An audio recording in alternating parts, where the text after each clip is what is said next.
안녕하세요. 인코랩TV 김승철입니다. 한낮에도 영하를 훨씬 밑도는 매우 추운 12월의 겨울날이네요. 잘들 지내고 계시죠? 지금 타고 있는 차는 도요타가 최근에 국내에 런칭한 7인승 SUV인 하이랜더입니다. 이 차를 일상주행 조건에서 탔을 때 확인되는 점들을 여러분들께 이 영상을 통해서 소개해 드리겠습니다. 차량 리뷰를 본격적으로 시작하기 전에 연비 리셋 하겠습니다. 연비를 길게 눌러가지고 리셋했습니다. 그리고 하는 김에 그 트림 미터도 리셋을 해서 제가 리뷰를 마칠 때쯤에 총 주행 거리와 연비를 함께 살펴보겠습니다.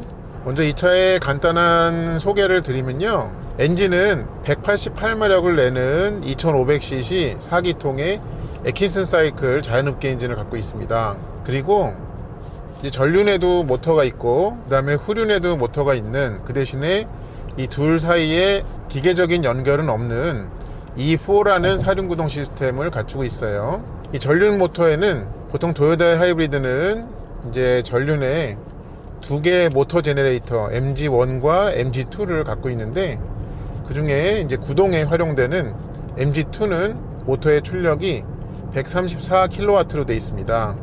마력으로 환산하면 182마력에 해당되고요. 그리고 필요에 따라서만 구동력을 더하는 MGR 뒷바퀴형 모터는 40kW의 출력을 갖고 있습니다. 그래서 마력으로 환산하면은 54마력에 해당합니다. 그래서 이 모든 것을 합한 이 하이랜더의 시스템 출력은 246마력으로 되어 있습니다. 이 차는 국내에 두 가지 트림, 그러니까 두 가지 그레이드로 판매가 되고 있는데, 이제 하위 그레이드가 리미티드이고요. 가격은 6,660만원으로 되어 있습니다. 그리고 제가 지금 타고 있는 차는 이제 상위 그레이드인 플래티넘입니다. 7,470만원이고요. 그 두 그레이드 간의 가격 차이는 810만원입니다. 참고로 이 차의 몸무게는 국내에서 발표된 공차 중량 기준으로 2085kg을 갖고 있습니다. 이 차의 인테리어에서의 특징들을 좀 말씀드리면요, 12.3인치의 완전 디지털 계기판, 도요타에서는 요거를 MID라고 하더라고요. 멀티 인포메이션 디스플레이라고 하는데, 그 MID와 그 다음에 또 다른 12.3인치의 인포테인먼트 시스템을 갖고 있습니다. 그리고 그 스크린의 바로 아래에 공조장치를 배치를 했고요. 그 다음에 이제 앞좌석에 통풍 시트를 가지고 있어요. 그리고 여기 이제 버튼을 이렇게 누르면 S플로우라는 게 나오거든요. 그래서 승객이 있는 앞좌석으로만 직접 송풍한다고 되어 있습니다. 그리고 이제 공조장치 조작부의 아래로 송풍구가 있고요. 그 가운데에 비상등이 있고, 그 다음에 그 아래에 이제 무선 충전 그 패드가 있습니다. 그리고 그 아래에는 이제 3개의 USB 단자가 있는데요, 멀티미디어를 읽는 A타입 단자 1개와 그 다음에 충전 전용으로 활용되는 C타입 단자 2개가 있습니다. 12V 소켓은 당연하게 있고요. 그리고 전통적인 형태의 기어 셀렉터를 갖고 있고요. 요 이제 D레인지의 왼편으로 이렇게 하면은 S로 들어갑니다. 이제 수동 변속 모드가 들어가고, 얘는 패들 시프트는 없어요. 그 대신에 이 기어 셀렉터를 S 위치에서 위로 하면은 기어를 높이는 거, 아래로 하면은 기어를 낮추는 거, 그렇게 됩니다. 그리고 이 차에 주행 모드 버튼은 이 기어 셀렉터의 뒤편에 있습니다. 여기 센터 콘솔에. 그래서 에코, 노멀, 스포츠 이렇게 누를 때마다 계기판에서도 일시적으로 이렇게 디스플레이가 바뀌죠. 이제 전자식 파킹 브레이크와 그 다음에 이제 오토 홀드를 온오프 하는 거, 그 다음에 트레일 버튼이 있습니다. 이 트레일 버튼은 아무래도 험로에서 주행을 할 때 도움을 받을 수가 있는 그런 장치라고 보시면 되겠고, 도요타 하이브리드에 이제 즐겨 사용되는 EV 모드 버튼이 이렇게 있죠. 그리고 그 아래에 VSC 버튼이 있습니다. 국내에서 판매되는 두 가지의 하이랜더는 810만원의 가격 차이가 난다고 말씀드렸잖아요. 그래서 그 둘 사이에 어떤 옵션 차이가 있는지 홈페이지를 통해서 보니까 여러 사양들이 좀 있고 없고의 차이가 있더라고요. 일단은 외관상에서는 이제 휠은 똑같이 20인치인데 그 두 그레이드는 디자인이 달랐습니다. 그리고 앞에 헤드라이트에서 이 조향에 따라서 좌우로 조절을 해주는 AFS라고 하죠. 어댑티브 프론트 라이팅 시스템이 이 플래티넘에만 들어갔고요. 또한 이 썬루프가 일반 썬루프냐 아니면 파노라마 썬루프냐의 차이가 있습니다. 그리고 레인 센서가 있고 없고의 차이가 있고요. 그 다음에 이 디지털 룸미러가 들어가고 안 들어가고의 차이가 있습니다. 그리고 이 주변을 비추는 카메라가 이 서라운드 뷰가 되느냐 아니면 후방 카메라만 되느냐의 차이가 있었고요. 그 다음에 뒷좌석에 열선이 있고 없고의 차이가 있었습니다. 어쨌거나 그 정도의 옵션 차이에서 이제 810만원의 가격 차이가 나는데요. 그거는 좀 선택하시는 입장에서도 매우 고민스러울 것 같습니다. 참고로 하이랜더는 이제 주력 시장이 미국이기 때문에 미국 공장에서 생산되는 미국산 일본차죠. 미국의 이제 인디애나에 있는 공장에서 생산이 되는데요. 그래서 이제 국내에 들어오는 그레이드도 미국에서 판매되는 그레이드의 체계를 따르다 보니까는 그 옵션에 어떤 추가로 넣고 빼고에 좀 자유도가 별로 없지 않았을까. 그러니까 국내 스펙을 결정할 때 그런 예상을 좀 해보게 됩니다. 그러면요, E4 시스템의 이 출발 직후부터 주행할 때까지 구동력 배분 특성 한번 살펴볼게요. 먼저 에코 모드 다시 한번 확인하겠습니다. 에코 모드로 놓은 상태에서요, 한번 보겠습니다. 자, 출발하면 일단 앞뒤 모터가 다 활용이 되죠. 그리고 얼마 안 가서 금방 뒤에 모터는 작동을 멈춥니다. 그리고 처음에 이제 두 개의 모터로 출발을 한 다음에 뒷모터가 이제 잠자게 되면서 엔진이 이제 작동을 하는 그런 특성이 있네요. 그래서 엔진이 작동 중일 때는 리어 모터는 잘 깨어나지 않는데, 제가 그러면 잠깐만 한번 엑셀을 급히 밟아보겠습니다. 그렇게 하더라도 엔진의 RPM이 높아질 뿐 리어 모터는 작동하지가 않아요. 그렇죠? 자, 그럼 약간 핸들이 지금 돌아가 있는데 이때 엑셀을 깊이 밟으면 그때도 역시 전륜으로만 작동을 하는 것을 확인할 수가 있습니다. 그러니까 에코 모드는 출발 직후에만 이제 MGR 리어 모터도 활용을 하지만 그 이상이 돼서는 계속 전륜 구동처럼 움직인다 하는 구동력 배분 특성을 알 수가 있네요. 그러면 한번 요번에는 노멀 모드도 살펴볼게요. 노멀 모드. 자, 신호 바뀌었고요. 출발해 봅니다. 자, 출발 직후에는 리어 모터도 가고요. 대략 25km 정도가 기준 속도인가 봐요. 딱 그거를 넘으니까 리어 모터가 작동을 멈추네요. 그리고 아까처럼 지금은 이제 전륜이 움직임의 주도권을 잡았습니다. 그럼 지금 좀 언덕인데 이 언덕 상황에서 급하게 가속을 좀 시도해 볼게요. 그럼 아주 잠깐 리어 모터도 힘을 보태네요. 그럼 잠시 에코 모드도 그런가 한번 볼게요. 언덕일 때 급하게 엑셀을 밟아서 힘이 많이 필요로 하면 에코 모드는 안 그래요. 지금 같은 상황에서. 그쵸? 근데 노멀 모드는 지금 또 노멀 모드도 안 그러네요. 좀 기준이 저에게는 명확하지가 않습니다. 조금 더 타봐야지 알 수 있겠네요. 그러면은 아까 일시적으로 노멀 모드는 언덕 오르막에서 이제 엑셀을 급히 밟았을 때 리어 모터를 작동을 시켰으나 또 그 잠깐의 상황을 지나고 나서는 아무리 엑셀을 밟아도 리어 모터를 작동시키지 않았습니다. 자, 그럼 요번에는 스포츠 모드일 때는 어떤지 한번 볼게요. 구동력 배분 특성. 자, 일단 출발하면서는 리어 모터도 아주 활발하게 그걸 하는데요. 역시 스포츠 모드에서도 일정 기준 속도가 넘어가니까 뒤에 모터는 이제 주행 중에 제네레이터로만 일을 한다고 볼 수가 있겠습니다. 자, 잠깐만 급가속 한번 해볼게요. 그럼 아주 짧게 지금도 보면 그 MGR이 그러니까 리어 모터가 작동을 한 듯 하더니 또 작동을 안 해요. 그래서 저 세 가지 모드를 좀 같은 상황에서 확인을 해본 결과 일단 출발 직후에만 앞뒤 모터를 다 활용을 하고 대략 25km를 넘어서면서부터는 리어 모터는 작동을 시키지 않고, 그 다음에 전륜으로만 이제 모터만 활용했다가, 그러니까 MG2만 활용했다가 엔진을 활용했다가 아니면 같이 활용했다가 네, 그게 되는 것을 확인할 수가 있습니다. 잠시 뒤에 콘크리트 노면 구간에 들어가게 되는데요, 거기서 하이랜더의 승차감 특성 한번 보겠습니다. 먼저 여기는 콘크리트이긴 하나 비교적 포장 상태가 준수한 편입니다. 자, 이제 진입을 합니다.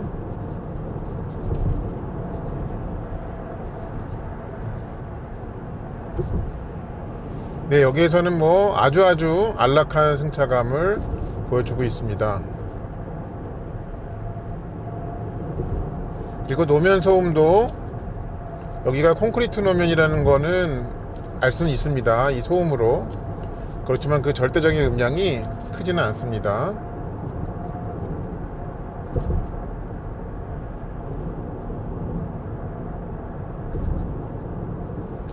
네, 여기서는 아주 훌륭한 그런 승차감 수준을 보여주고 있고요.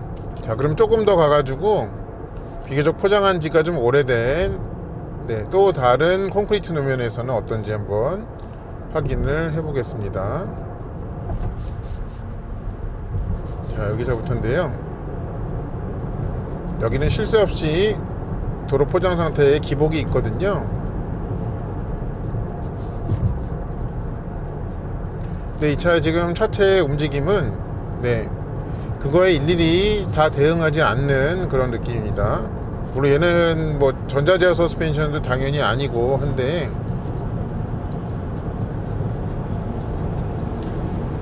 지금 차체 그 각 바퀴에서는 좀 쉴 새 없는 움직임들이 아래 위로 조금씩 있지만, 그게 최종적으로 탑승자의 몸으로 전해질 때는요, 매우 좀 그게 소프트해져서 전해지는 그런 느낌으로 통과를 해주고 있습니다. 얘는 이제 20인치이고 타이어 사이즈는 235, 55, 20입니다. 그러니까 55%의 편평비를 가지고 있는 타이어도 좀 이런 좋은 승차감에 기여를 하는 것 같고요. 무엇보다 시트에서 착좌감이라고 하죠, 그거 자체가 상당히 훌륭한 편입니다. 시트는 전반적으로 소프트합니다. 그렇지만은 이 몸을 좀 포근하게 아늑하게 이 하반신과 상체까지를 다 감싸주는 그런 느낌으로 이동을 할 수가 있어집니다. 그리고 이 차의 브레이크 페달 작동 특성을 좀 말씀드리면요, 처음 밟힐 때부터 굉장히 묵직합니다. 무거워요. 그리고 이 브레이크 페달 밟히는 깊이에 어디까지가 회생제동이고 어디부터가 이 기계적인 브레이크인지 잘 구분하기가 쉽지 않을 정도로 그 페달 감각을 잘 만들어 놨습니다. 그래서 이 차가 주행 중에 보여주는 승차감과 또한 운전석에서 느껴지는 포근한 착좌감, 또 이 브레이크의 작동 특성, 이 모든 것들이 좀 이 차가 고급스럽다는 느낌을 주기에 충분하게 만들어 줍니다. 잠시 뒤에 노면 바닥이 콘크리트인 편도 1차선 터널 안에서 이 차의 소음 특성 한번 보겠습니다. 주행 중 소음 특성.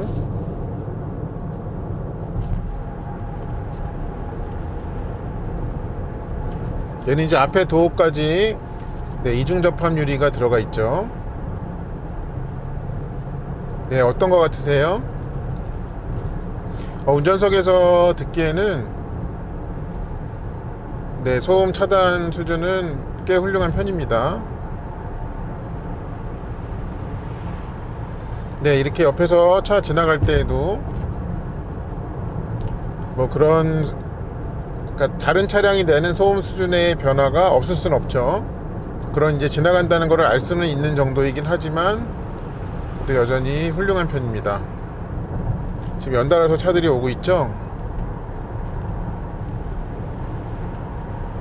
그 중에는 큰 차도 좀 하나 다가오는 것 같아요.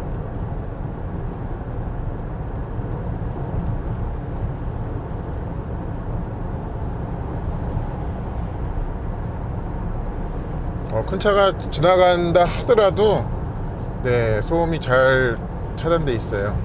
타이어 구르는 소리를 포함해서 또 그렇습니다. 이런 콘크리트가 내는 그 소음 특성상 이게 그렇다는 거는 알 수는 있지만, 그 절대 음량 자체가 크지 않다는 말씀입니다. 많이 궁금해하실 하이랜더의 2열과 3열 공간 한번 보여드리겠습니다. 일단은 2열은 이렇게 독립식으로 캡틴 좌석으로 되어 있고요.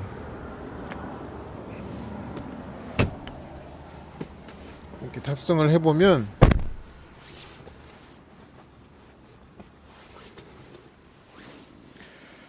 여기 이제 센터 콘솔 부분에 공조장치가 있고, 얘는 3존 공조장치죠. 그리고 양쪽에 열선이 있습니다. 이 열선은 그 플래티넘 사양에만 들어갑니다. 그리고 이 아래에 이렇게 덮개가 있는 두 개의 USB-C가 있고요. 이제 북미 사양 스펙에 맞는 이런 110V에 한국에도 옛날에 이런 소켓을 썼었죠.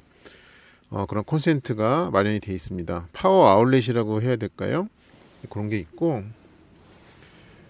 그 다음에 이 플래티넘 사양은 이렇게 파노라마 선루프가 되어 있고, 그 다음에 이제 아까 말씀드린 대로 2열이 독립식 좌석이다 보니까 이렇게 두 개의 개별식의 암레스트가 있습니다. 여기 가운데 이제 컵홀더가 있고요. 뭔가 올려놓을 수 있는 공간도 있습니다. 이제 뒷좌석에서의 무릎 공간은 이 정도입니다. 충분히 넓고 다리 공간과 머리 공간이 모두 쾌적하게 되어 있습니다. 그리고 도어에는 이렇게 수동식의 선쉐이드도 있습니다. 3열 공간도 한번 타볼게요.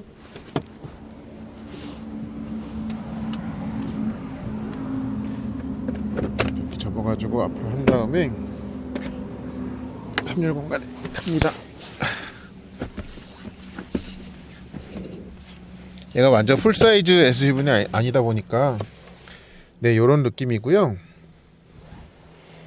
저 이제 다리를 보시면 아시겠지만, 다리와 이제 무릎의 각도를 보시면 아시겠지만 3열에 앉아서는 바닥이 좀 높은 편이에요. 좀 그런 특성이 있어가지고 3열에는 이제 3명이 앉을 수 있는 그런 좌석 구성으로 되어 있기는 한데, 근데 뭐 이 다리 공간 이 여유도나 바닥의 높이나 아니면 이렇게 시트의 좌우 폭 이런 걸로 봤을 때 이렇게 긴 시간 동안 3열에 성인을 앉히고 어딘가로 이동하기는 좀 쉽지 않을 것 같습니다. 그 얘기는, 근데 이 차에 이제 만석 상태로 어딘가로 장시간 동안 이동을 해야 된다면 2열과 3열에 앉게 될 그런 분들끼리 좀 자리 로테이션을 해주시면 좋지 않을까라는 그런 생각이 듭니다. 이제 3열에는 이렇게 루프에 그 에어벤트가 있습니다. 그거 에어벤트는 2열에도 이렇게 위에 있습니다. 다시 내릴 때는 이 레버를 해서 앞으로 이렇게 한 다음에 이제 이 공간을 통해 가지고 나가면 되겠습니다. 이 차의 계기판 디자인을 다양하게 설정할 수 있거든요. 이렇게 미터 설정으로 들어가면 길게 눌러야 되는구나. 그러면 미터 유형이 있어요. 요거를 좀 하면 이렇게 더블로 양쪽에 나오는 거 하나 가고, 얘가 또 차가 움직이면 안 돼요. 차가 완전히 멈춰야지만 됩니다. 그래서 이제 가운데로 하나로 모으는 거, 그 다음에 디지털 가운데로 모으는 건데 디지털로 하는 거, 그렇게가 있고요. 일단은 저는 더블로 한 상태에서, 이번에는 요 미터 스타일이 또 있습니다. 이것도 이제 차가 멈춰야 되는데, 지금이 캐주얼이고요. 스마트는 요래요. 자, 조금만 더 가서 하겠습니다. 그리고 터프가 하나 있는데요. 터프를 선택하면 이런 식으로 약간 좀 톱니바퀴 모양처럼 합니다. 그리고 스포티 이렇게 있는데, 일단 뭐 캐주얼로 보여드리겠습니다. 이런 설정들이 가능하고요. 요거는 일단은 이 주행 모드와는 연동은 되어 있지 않습니다. 토요타 하이랜더는 7인승 SUV가 맞는데요, 이 차에서 주로 활용될 공간은 1열과 2열입니다. 그 얘기는 7명의 인원이 탑승을 했을 때 공간적이나 여러가지 면에서 쾌적함을 느낄 수 있는 사람은 1열과 2열에 앉을 사람이란 얘기예요. 그러니까 성인 4명이 그렇다는 말씀입니다. 그리고 이제 3열 공간에 3명이 앉을 수는 있지만, 거기는 성인이 앉게 될 경우에는 좀 짧은 시간 동안 이동할 경우에 적합한 것으로 보입니다. 그래서 이 차의 시트 구성을 성인 7명이 다 편안하게 앉을 수 있는 7인승이라고 생각하시기보다는 4 플러스 3 정도로 개념으로 이해를 하시는 게 좋을 것 같습니다. 그런데 이제 성인 7분이 편안하게 앉아서 이동할 수 있는 그런 차종을 찾는다면 미니밴이 더 적합한 선택일 것입니다. 그렇지만 또 나는 미니밴은 죽어도 싫고 SUV에서 그거를 해결해야 라고 한다면은, 그런데 성인 7명까지 편안하게 타야만 한다면 그럼 차급이 더 올라가야겠죠. 가격대도 많이 올라가고요. 네, 그런 점은 분명히 있을 것입니다. 이 차의 아쉬운 점이라고 생각되는 거 몇 가지 디테일만 말씀을 드리면요, 여기 이제 무선 충전 패드가 있고, 아니면 그 아래로 또 이 세로 방향에 수납 공간이 있는데, 여기가 조금 뭔가 모바일 기기를 올려놓으면 잘 미끄러지는 그런 재질로 돼 있어요. 그러니까 물론 이 위와 아래에 이렇게 그 턱 같은 거를 마련을 해놨지만, 여전히 이렇게 차가 앞뒤로 가속하거나 감속할 때에는 요 위에서 왔다 갔다 거리거든요. 그거는 여기도 마찬가지입니다. 이거는 뭐 이제 도요타 코리아 차원에서 어떻게 할 수 있는 일은 아니겠지만, 이제 나중에 좀 이런 피드백이 본사에도 가면 좀 그런 상품성 개선, 네, 그런 걸로 좀 필요하지 않나 생각이 들고요. 그리고 또 한 가지는 뭐냐면은, 얘도 이제 그 후진에 넣으면 미러가 하향되는 게 있습니다, 기능이. 이제 한번 그 거울면 각도 한번 보세요. 후진을 넣으면 정말 이거 되나 싶을 정도로 매우 작은 각도로만 아래로 내려가요. 심지어 이제 운전 자세를 바꾸지 않고 거울의 하향 기능을 통해 가지고 뒤에 아랫부분을, 특히 이제 뒷바퀴 주변을 살피는 것은 매우 좀 어렵거든요. 이런 것도 좀 향후에 개선이 되면 좋겠습니다. 물론 여기에 이제 서라운드 뷰 기능을 보면 되긴 합니다. 네, 그렇지만은 좀 이런 게 있죠. 이 차는 좀 재미나게 이 트레일러 히치가 마련이 되어 있는데, 그렇게 가이드라인이 이렇게 있네요. 그래서 이제 뒤에 체결하고자 하는 그 트레일러에 다가갈 때 그 라인을 볼 수 있게 해준 점은 좀 이 차의 주력 시장인 미국에서 좀 많이 이 차가 인기가 높은 이유를 좀 실감하게 하는 것 같습니다. 그리고 또 이것도 마이너한 부분이긴 한데요, 이 공조장치의 조작부 있잖아요. 여기가 다 이제 검정색 하이글로스예요. 그래서 이게 좀 전체적으로는, 특히 여기가 다 이제 이렇게 하이글로스로 넓게 그렇게 되어 있는 것은 좀 전체적으로 이 차의 좀 고급감을 좀 떨어뜨리는 그런 특징이 아닌가라는 그런 생각이 듭니다. 그럼 토요타 하이랜더는 어떤 분에게 권장할 만한 자동차일까요? 일단 큰 SUV를 필요로 하는 분이어야겠죠. 그러니까 거기에는 탑승 인원도 되겠지만 또 적재 공간도 될 것입니다. 그리고 이제 연간 주행거리가 많은 분들께 좀 적합한 차종인 것 같습니다. 그리고 또 한 가지는, 차를 한번 구입을 했다 하면 정말 그 기름만 넣고 탄다고 할 정도로 차의 어떤 관리에도 신경을 안 쓰시고, 그 다음에 어떤 차가 주는 짜잘한 트러블 같은 거로부터 자유롭기를 원하는 분들도 계시잖아요. 네, 그런 분들께도 매우 적절한 선택이 될 것입니다. 이제 하이랜더를 마음에 들어서 이것저것 구경도 해보고 시승도 해보고 하셔가지고 이제 최종적으로 결정을 하는 단계에서 아무래도 또 주변에 물어보시는 경우들이 있겠죠. 그러면은 이 차의 가격대를 듣고서, 또 도요타라는 얘기를 듣고서 또 주변에서 가만히 여러분을 냅두지 않을 것입니다. 그렇지만 여러분을 가만히 놔두지 않는 그분들은 이 차에 대해서 직접 경험해 본 적이 아마 없을 것입니다.